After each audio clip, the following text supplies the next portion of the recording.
My name is Robert Peterson, and I am the author of Only the Ball Was White, which is a history of Negro baseball before Jackie Robinson.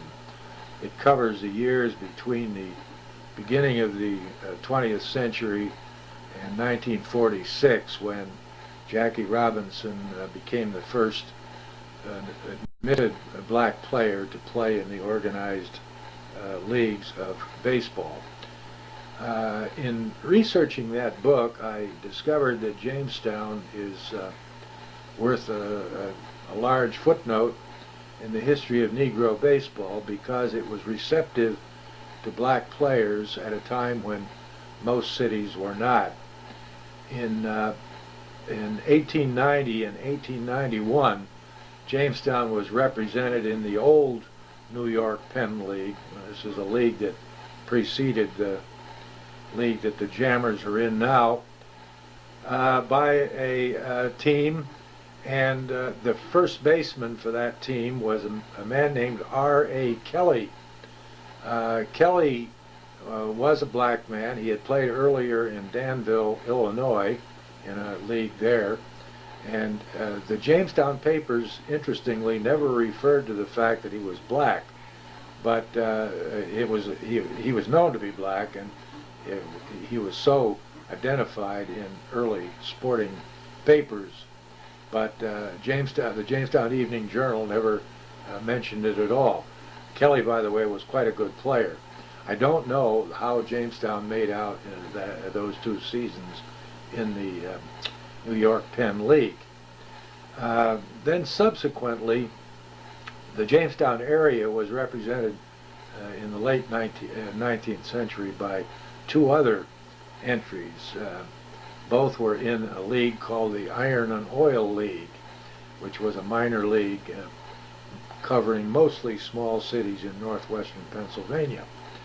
But in 1895, the team that had been in Sharon, Pennsylvania, in the Iron and Oil League, went to Celeron in mid-season. They weren't doing very well in Sharon, and so the franchise was shifted to Celeron, and they played the rest of the season there, although in fact that league was in trouble too, and it disbanded in August. Basically, the teams broke up because they weren't drawing enough folks.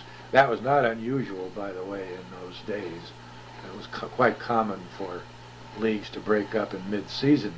The thing that was interesting about the Iron and Oil League in 1895 was that it had the rookie Hannes Wagner, who went on to become one of the greatest of all baseball players. He was in his rookie season as a professional in that year. He played for Warren in Warren, Pennsylvania, in that league. So he would have played in Celeron, I'm quite confident, even though they only the Warren Wonders, they were called, only played, I think, something on the order of 60 games in the league that year before it broke up.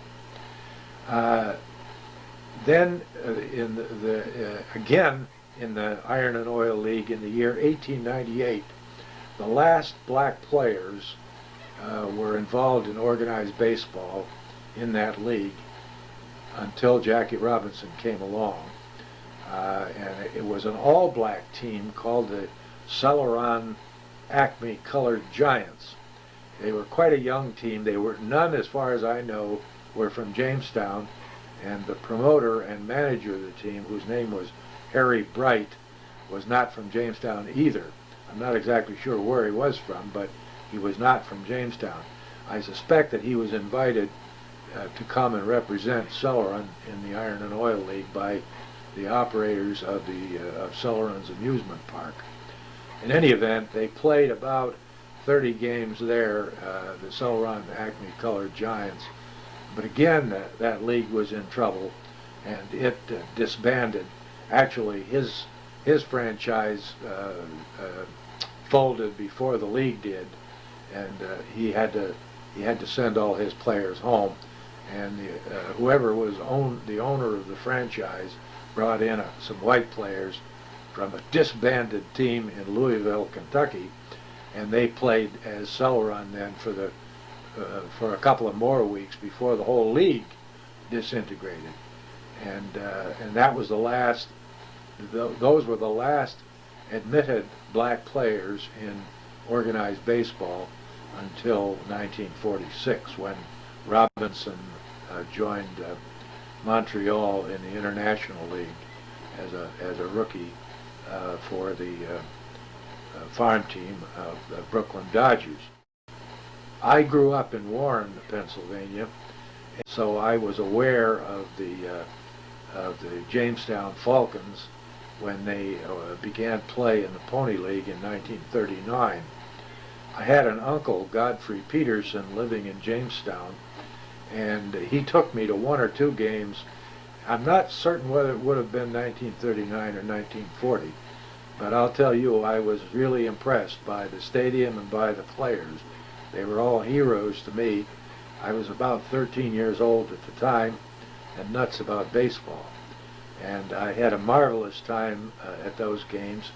I must confess that I really don't remember much about the team. I do remember a sort of a fire plug type man named Johnny Newman.